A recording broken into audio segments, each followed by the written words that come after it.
Hello everyone and welcome back to the channel, and today we're going to be looking at how to show or hide pop-up with Clipboard and recent downloads when uploading files. And what do I mean by this? I'm going to upload a file for you to see. Right now this feature is hidden, so let's say I want to upload the file on YouTube, for example. On YouTube, now I want to upload a file, so select file, you go straight to my files because that feature is not enabled.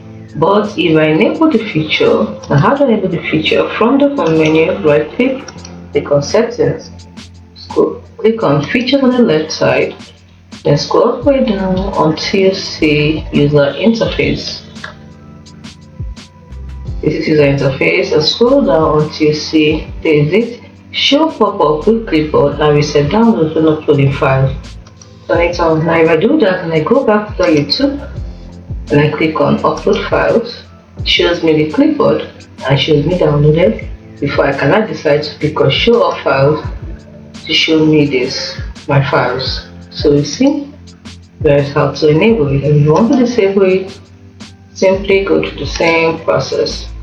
And once you get here instead of enabling it, you just turn it off. It's as simple as that.